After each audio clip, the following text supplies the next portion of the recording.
अस्सलाम वालेकुम, मेरा नाम डॉक्टर ज़बीउल्लाह है। अगर आप में से किसी भी शख्स को सांस लेने का मसला बनता हो, इसके साथ छींकें आती हों, एलर्जी हो, सांस लेने का जो मसला है वो ज़्यादातर रात को बनता हो और इसके साथ साथ जब आप सुबह जल्दी उठते हैं उस वक्त आपसे सांस लेने का इतना ज़्यादा मसला हो कि आपसे सांस लिया ना जाता हो। और कभी कभी तो सांस में इतना बड़ा मसला हो जाए कि आप सोए हों और आपकी आंख खुल जाए और आपसे कोई लफ्ज़ भी ना बोला जाए। और इसके साथ ही ये जो कंडीशंस आपके साथ हो रही हों वो साल के अंदर किसी खास मौसम के अंदर हों और आपकी फैमिली हिस्ट्री के अंदर किसी को दमा या एलर्जी हो, तो हो सकता है कि आपको अस्थमा यानी कि दमा की बीमारी हो सकती है। अब ये दमा होता क्या है? दमा ये कंडीशन होती है कि जैसे ही आपकी बॉडी के अंदर कोई ना कोई एलर्जेंस आता है, इसकी कंडीशन के अंदर आपकी जो सांस वाली नाली होती है वो तंग हो जाती है। जैसे ही सांस की नाली तंग होती है तो इसके नतीजे में जो आपके लंग्स की तरफ यानी कि फेफड़ों की तरफ आपकी ऑक्सीजन जा रही होती है वो कम होती है, जिसकी वजह से बंदे को सांस सही तरह नहीं आता। और ये एक तरह की एक रिवर्सिबल कंडीशन होती है, मतलब कि जैसे एलर्जन दूर होगा तो बंदा ठीक होना शुरू हो सकता होता है। अब इस कंडीशन के अंदर कौन कौन से लोग होते हैं जिनके अंदर ये हो सकती हैं? उन लोगों के अंदर सबसे पहले जिनकी फैमिली हिस्ट्री पॉजिटिव हो, यानी कि खानदान के अंदर किसी भाई को, बहन को, उसके बाद वालिद को, मदर को, किसी को हो, तो उनके अंदर होने के चांसेस बहुत ज्यादा होते हैं। नंबर 2, अगर कोई बंदा जिसको एलर्जी हो। नंबर 3, अगर कोई बंदा जिसको फॉर एग्जांपल किसी खास मौसम के अंदर मसला बनता हो, जैसा कि आप देख सकते हैं कि जब गंदम की कटाई होती है उस वक्त, या पोलन से मसला बनता हो, या जब वो मौसम जिसके अंदर जनाब जो पौधे होते हैं वो खिल रहे होते हैं, उनके फूल जो होते हैं वो निकल रहे होते हैं, उसमें मसला बनता हो, तो ये कंडीशंस के अंदर उनको इशू हो सकता होता है। अब अगर किसी बंदे को ये मसला है जिसको हम दमा कहते हैं, तो उसको करना क्या चाहिए? सबसे पहले अगर किसी भी बंदे को ये हो रहा है तो वो डॉक्टर के पास जल्दी जाना चाहिए, जो कि पल्मोनोलॉजिस्ट हो, उसके पास आपको कंसल्ट करना चाहिए।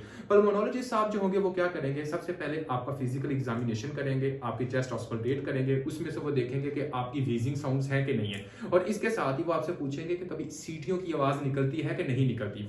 और इनके साथ वो क्या करेंगे? एक चेस्ट एक्सरे आपका करवा सकते होते हैं, लेकिन जो फाइनल डायग्नोज होता है वो किस बेस के ऊपर होता है? फाइनल डायग्नोज जो होना होता है वो जनाब आपका एक टेस्ट होता है जिसको हम स्पायरोमेट्री कहते हैं, जिसको हम पल्मोनरी फंक्शन टेस्ट कहते हैं। इसके ऊपर आपका प्रॉपर डायग्नोज हो जाता है कि हाँ जी जनाब आपको अस्थमा की बीमारी है। जैसे ही किसी भी बंदे को पता चल जाए कि इस बंदे को अस्थमा है, तो ट्रीटमेंट कैसे करना है? ट्रीटमेंट का जो बेहतरीन तरीका होता है, इसके लिए आपका जो डॉक्टर्स होगा, जैसा कि मैंने कहा कि पल्मोनोलॉजिस्ट जो होगा वो आपको ग्रेड देखेगा कि आप किस लेवल तक आपकी जो बीमारी है वो ठहर रही है, उसके मुताबिक आपको मेडिसिन देगा। अब इसके अंदर हम कौन कौन सी मेडिसिन यूज करते हैं? जैसा कि सबसे पहले हम ब्रोंकोडाइलेटर यूज करते हैं। आपको पता है कि इसके अंदर सांस की नाली तंग होती है तो आपकी जो ऑक्सीजन होती है वो फेफड़ों तक कम जाती है, जिसकी वजह से ये मसला बनता है, तो हम वो मेडिसिन देंगे जो कि सांस की नाली को खोलेगी। तो ब्रोंकोडाइलेटर के अंदर आप देख सकते हो मार्केट के अंदर बहुत ज्यादा यूज होती है, सिरप के अंदर भी यूज होती है सालबुटामोल। इसके अंदर ही आप एक तरह का वेंटोलिन जिसको हम कहते होते हैं, इसके साथ आप एक तरह का इनहेलर भी यूज कर सकते हो। ये ही जो इनहेलर होते हैं ये जनाब आपकी ब्रोंकोडाइलेशन करवाता है और बंदे को सांस लेने में हेल्प करता होता है, जो कि इमरजेंसी कंडीशन में ये देते होते हैं।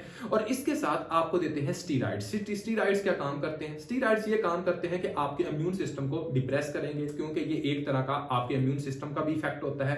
टाइप 1 हाइपर सेंसिटिविटी रिएक्शंस हम इसको कहते हैं, जो इसके अंदर इन्वॉल्व होता है। तो इसकी वजह से क्या होगा कि आपका इम्यून सिस्टम, जो आपका मदाफती निजाम होगा, वो जनाब उसको डिप्रेस किया जाएगा, जिसकी वजह से बंदे को सांस लेने में बेहतरी आएगी। इसके साथ और क्या करना होता है? इसके साथ आप और जो कर सकते होते हैं, आपने इस तरह करना है, एंटी इन्फ्लामेटरी ड्रग्स जो होती हैं वो देनी होती हैं। एंटी इन्फ्लामेटरी ड्रग्स देंगे, इन्फ्लामेशन जो होगी वो नहीं होगी।